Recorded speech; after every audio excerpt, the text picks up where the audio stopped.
Tu remarques que quand je sabre, j'utilise une barre comme ça. Celui-là ici, c'est une barre qui est spécialement vendue aux modélistes, là. Easy Touch Bar Sander. Écoute, j'utilise une grande barre comme ça pour éviter que pour éviter d'user spécifiquement un endroit. Autrement dit, comme j'utilise un papier sablé qui est très rude, là c'est un 80, pour faire la grosse job avant de faire la finition. Si j'y allais avec les doigts ou avec un plus petit bâton, si je mettais du papier sablé sur ce bâton-là, puis que je faisais ça, puis comme ça tout le long, ce que ça ferait, c'est que ça ferait une surface qui est inégale.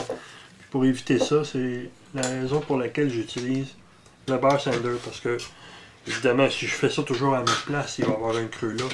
Mais si je fais ça comme ça, je peux m'assurer que d'une nervure à l'autre, par exemple, l'usure est relativement égale. Donc, à cette heure, maintenant, tu vois ici que c'est égal. Et tout à l'heure, dans la vidéo que tu viens de voir en accéléré, sur cette partie-là, j'ai peut-être insisté un peu plus. Et ce que ça a donné, puis j'ai été sur ce sens-là. Et ce que ça a fait comme une surface qui est bosselée un petit peu. Et le moyen d'éviter ça, ça aurait été évidemment peut-être d'y aller plutôt de cette manière-là, plutôt que comme ça ou comme ça. C'est pas très grave parce qu'ici, il va y avoir quand même l'aileron, il va y avoir le sheeting donc, qui vient par-dessus ça. Alors, c'est la raison que j'utilise toujours ce grand machin-là. Ou souvent, je vais utiliser des longs bâtons avec du papier sablé que je colle dessus. Ça, c'est un papier sablé que j'ai collé avec un ruban à tapis. C'est un ruban qui colle des deux côtés.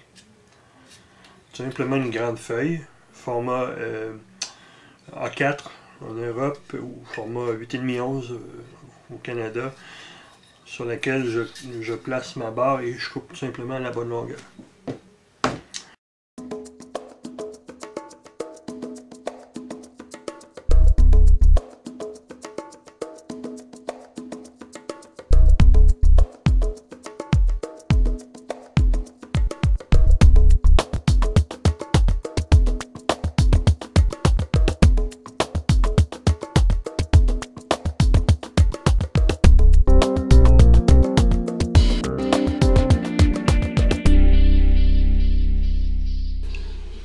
Erreur dans ma séquence ici, là, j'étais prêt à mettre ma feuille pour couvrir mon aile, puis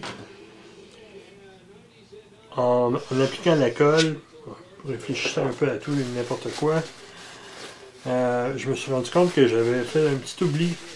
Alors j'enlève la colle, on va mettre ça plus tard, j'ai essuyé tout ce que je pouvais ou presque. Là ça va sécher sur le bois. Puis, ça ne devrait pas causer de problème. La seule chose, c'est que je vais laisser sécher comme il faut, puis après, je vais repasser juste un coup de sablé là où il y a vraiment plus de colle. Là, exemple, ces morceaux-là. Ça ne devrait pas être un problème ensuite pour le... Ça ne devrait pas causer de problème à la structure en tant que telle. Ce que j'ai oublié, ça fait plaisir de le partager. J'aimerais mieux pas, parce que ça voudrait dire que je ne l'ai pas fait. Ce que j'ai oublié, c'est l'ouverture pour les ailerons. J'ai un cerveau installé dans l'aile. Donc, je préfère enlever la colle puis prendre le temps de le faire. Alors, le cerveau vient s'installer ici. Le fil donc passe par ces trous-là. Le cerveau vient s'installer ici. Ce que je vais faire, je vais me sortir un cerveau. Je vais vous montrer. Mon cerveau ici. Le cerveau vient s'installer dans l'aile. Et de la façon dont il est placé, la tige de commande qui est ici va passer à travers le recouvrement, donc à travers l'aile carrément, pour ressortir dessous. Et une petite tige viendra connecter l'aileron qui va se trouver ici. Pour en arriver là, c'est pas trop compliqué. Ce que j'ai à faire, c'est de tracer l'endroit où je vais avoir le cerveau. Et de la manière que je le fais, le cerveau va être solidaire de la plaque, et la plaque, elle va s'enlever. Donc, étant donné, si jamais j'ai un problème avec un cerveau, je pourrais à ce moment-là retirer la plaque et retirer le cerveau. Et il va y avoir assez long de fil que tout va être localisé là-dedans.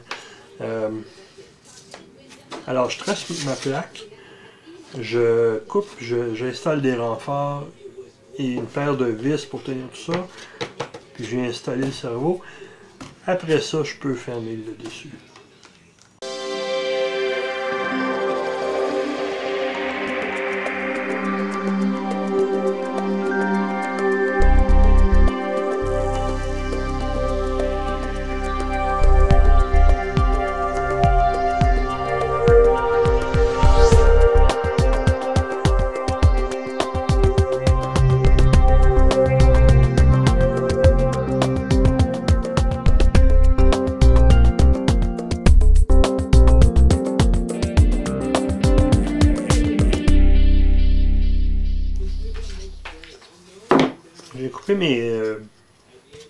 J'ai coupé mon trou, j'ai préparé mes deux plaques, évidemment.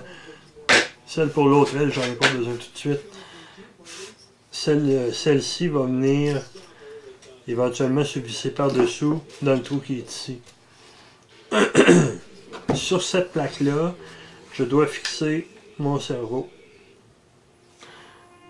Alors, je dois me coller ici des supports qui viennent tenir le cerveau. Et je dois venir percer une fente ici pour laisser passer le bras de mon cerveau. On voit un peu, ouais, un petit peu comme ça. Alors, ce que je dois faire, je dois venir me percer une fente environ comme ça ici. Et je dois venir m'installer mes supports pour visser mon cerveau. Cette plaque-là va être démontable, vissée ici, de l'autre côté. Je dois aussi venir me coller des pièces de bois pour renforcer l'ouverture ici, pour s'assurer que ça ne défoncera pas. Et donc je vais venir poser mes plaques de support.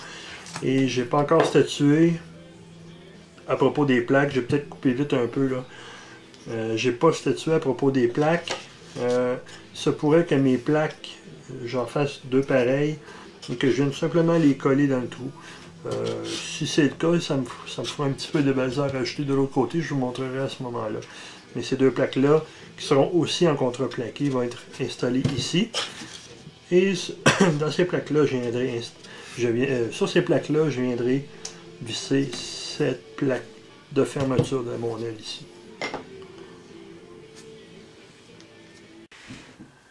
Pour fixer mes cerveaux dans mes ailes, j'ai découpé dans du contreplaqué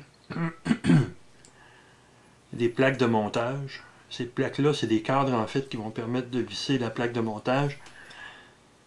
Et étant donné que la surface, le recouvrement de l'aile a 1/16e de pouce, et que ça ici et la plaque sont 1/8e, j'ai coupé un cadre supplémentaire en balsa 1/16e, pardon, que je vais coller comme ça.